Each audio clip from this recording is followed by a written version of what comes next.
Well, good morning, Chicken Johnny here. It's a little cold today. I was working on my greenhouse and got a little bit too cold, so I thought I'd come in here and talk to you a little bit about soil and soil structure. It's one of the things I think about in the wintertime. I think about what can I do to improve my soil. Now, there's actually one thing that every gardener needs to do to improve their soil. And it doesn't matter what kind of soil you have. It doesn't matter if you're in the Pacific Northwest,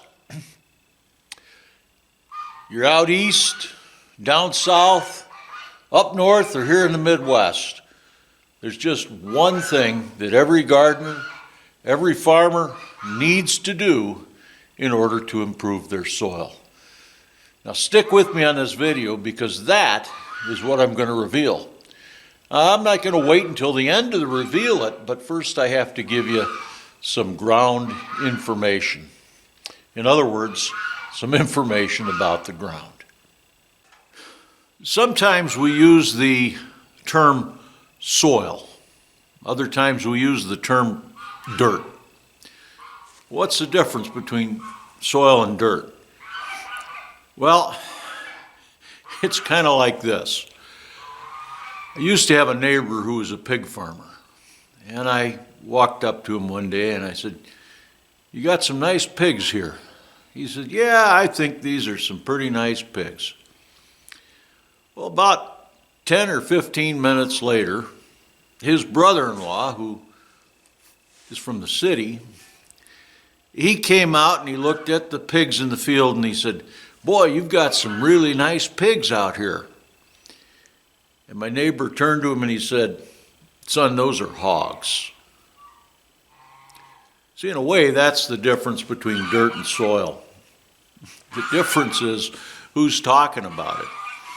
If you're a gardener and you say, "Well, I've got some really rich dirt," well, we know what you're talking about. But if somebody from the city says, "Gee, I've got some really nice dirt that I'm growing plants in," well, an avid gardener is going to look at them and say, "Well, what you need some soil." So we're going to make a definition. We're going to come up with our own definition. Because soil is made up of two distinctly different categories of things. Soil is made up of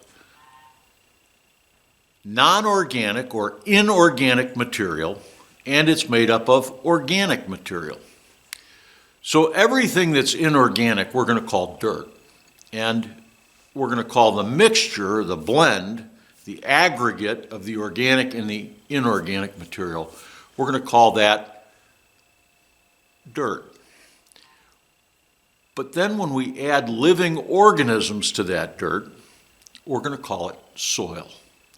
Because soil is a living, breathing, changing, evolving thing, whereas dirt's just dirt. So where does dirt come from?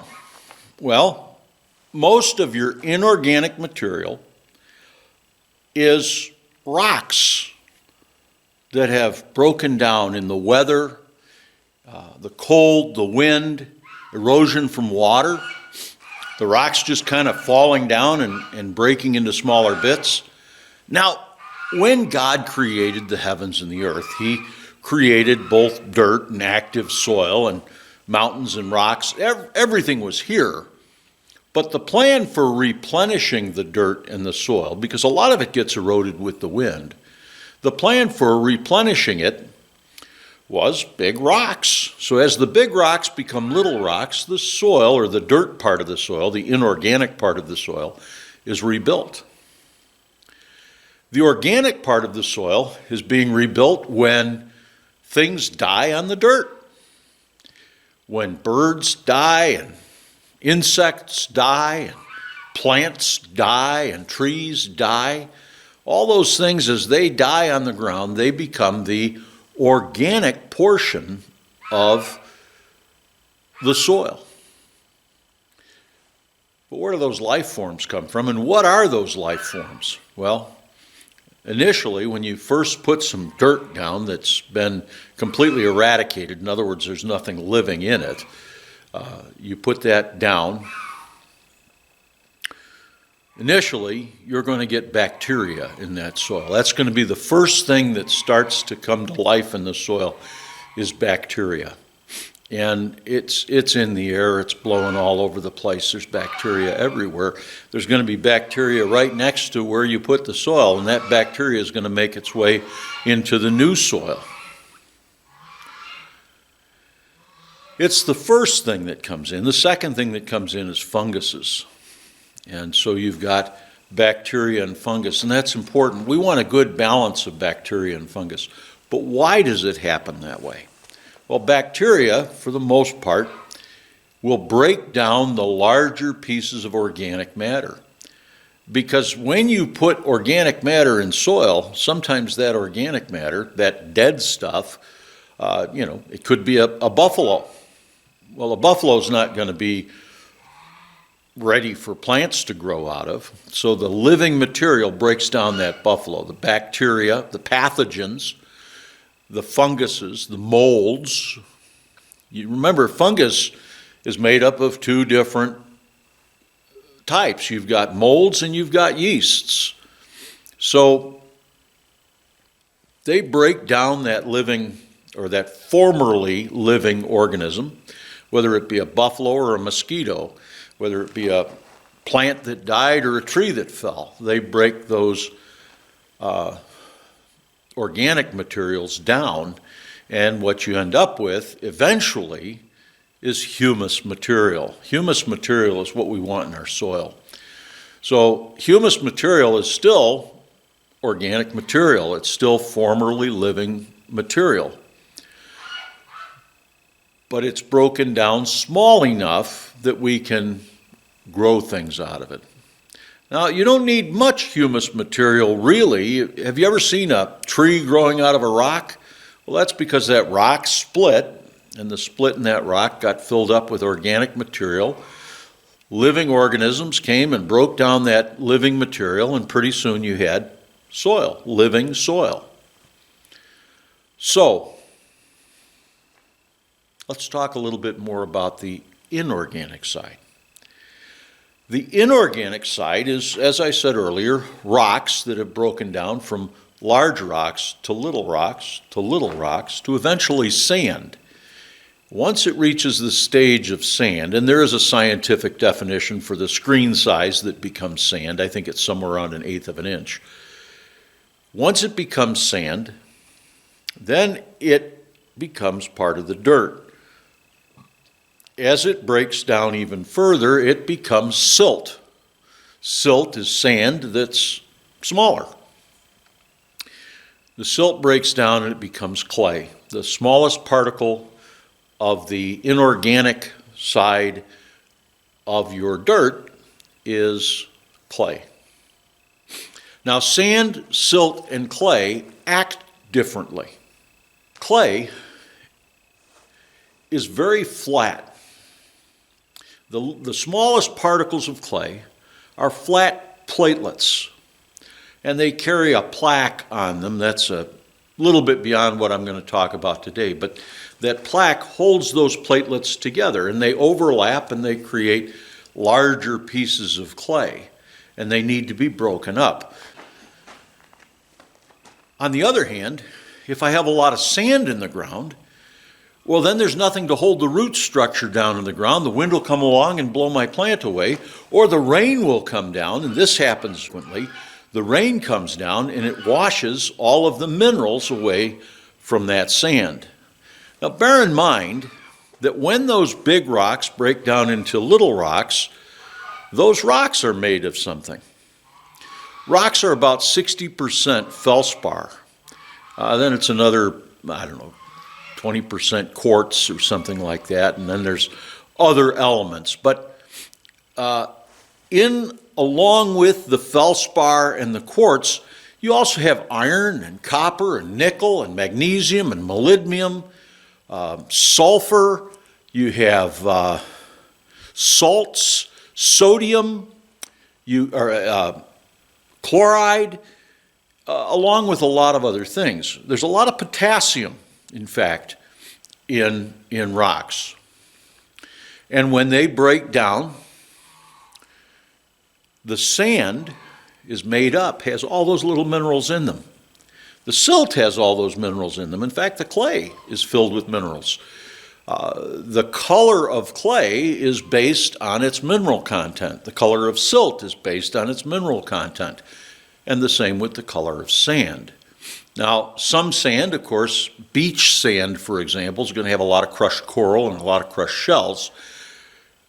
That's not the kind of sand we're talking about. We're talking about, let's call it inland sand. Now, of course, the beach sand has some of those characteristics as well. If we have just sandy soil, the sand will let the water pour through and the minerals go away with the water. If we have a lot of clay, the ground gets very hard and the plants can't grow through the clay. They can't root down into the clay. There's a lot of other, it holds a lot of the water, but it holds it in puddles. Sand doesn't hold the water at all. The water just runs right through it. Silt is really what you'd like to have on your soil. You'd like to have a lot of silt because silt doesn't have as much of the negatives of sand and doesn't have as much of the negatives as clay because it's right in the middle. So the problem with sand is water runs right through it. The problem with clay is that water can't penetrate it. The problem with sand is that the minerals are too big, and the silt, the plants can't digest the minerals directly either way, but the living matter in the soil has a much more difficult time getting the minerals out of the sand than it does out of the silt. But if you had purely silt soil, you'd have some of the compaction problems that clay gives you, not quite as bad as pure clay. So having a little bit of sand is nice. But if you just had sand and silt, the ground would hold less water because actually clay, although it makes puddling areas, clay also holds water, it absorbs water. If you think of the difference between dry clay and wet clay. So what's the best type of soil? Well, before I answer that question, let's look at organic materials that are in soil. The organic materials, as I said earlier, are just things that were once alive and now they're dead. They get broken down by the living organisms in the ground. Those organisms are some of them are too small to see, some of them are nematodes. You know, as gardeners, we don't want nematodes in our soil, but most nematodes are really good nematodes. And then even the little bugs, the little beetles that crawl around, even the ones we don't like, even the little caterpillars that crawl around, they work to decompose that organic matter. Earthworms are great at decomposing organic matter. In fact, they burrow holes, along with the mice do the same thing. They burrow holes in the ground. That ground then brings organic matter into the clay form. The living material starts to mix and mulch all of that formerly living and never having lived material together. Organic material can be broken down roughly into two main categories: protein-based and non-protein-based. An example of protein-based organic matter would be things like chicken manure, pig manure, waste product, meat that you throw on the mulch pile, or if a squirrel dies on your lawn, decomposes. So anything that's protein-based, that's going to be one type of organic material.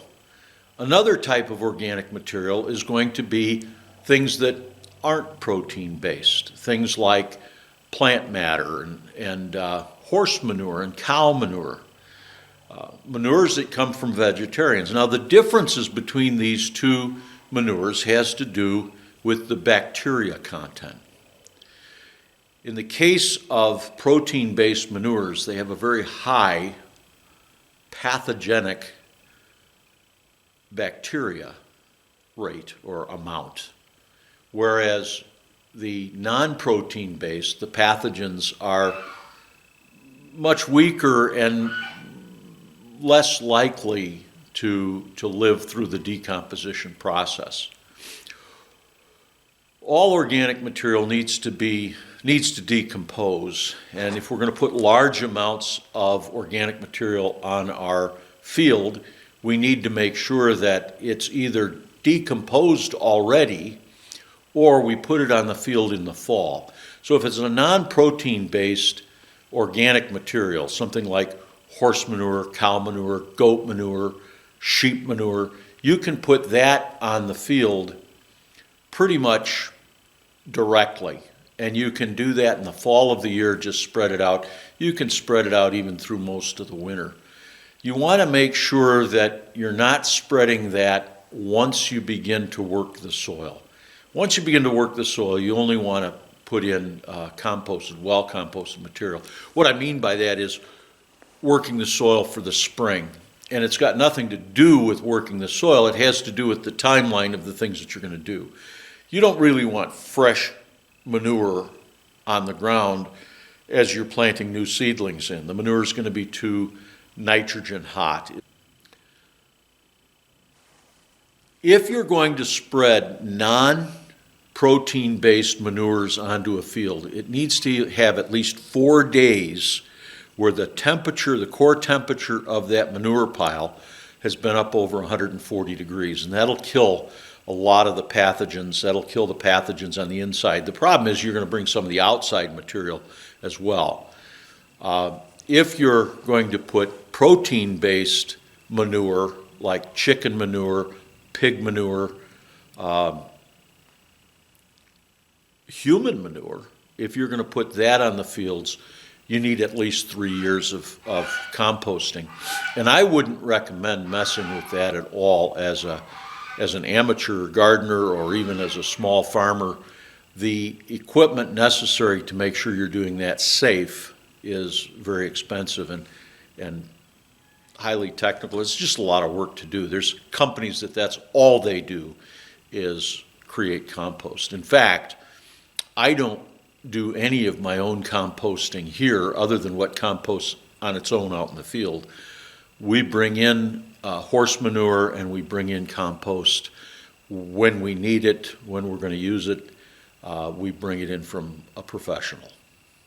So when we start to think about putting compost into the ground, we want to think about compost as being humus material, not just organic compost.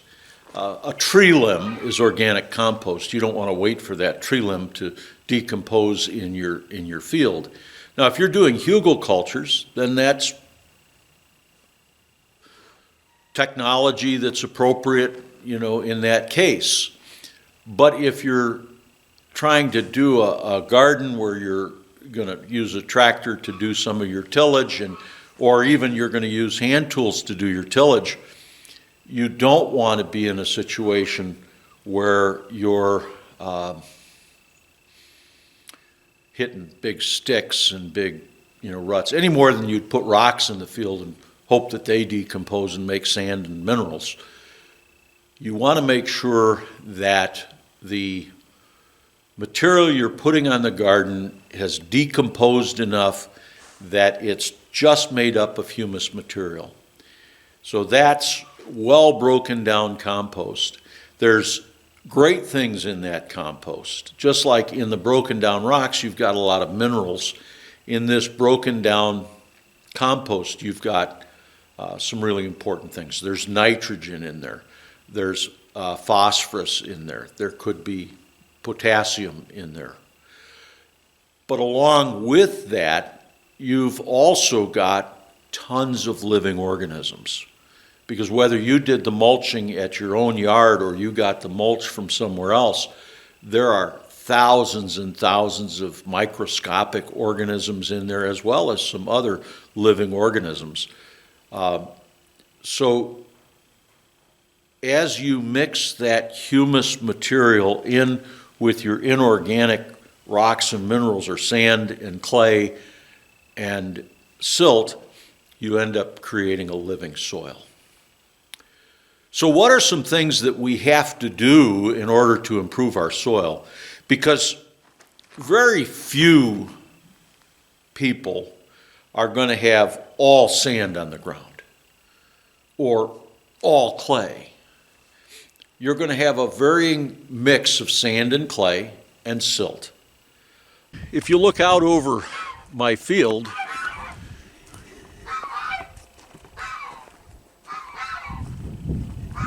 you'll see it's primarily made up of humus material. You're able maybe to see even little bits of sand in there. There was probably a little clay in that chunk right there. That's what holds that together. But if I squeeze this together in my hand tightly, and I open my hand, it will stay together. But if I just sort of push it, it falls into fairly large pieces. And it doesn't take much to break it completely down. Now, the thing that causes that soil to break down as quickly as it does is a combination of the organic material, the humus material, and the silt. We've put a lot of effort into making this field what it is.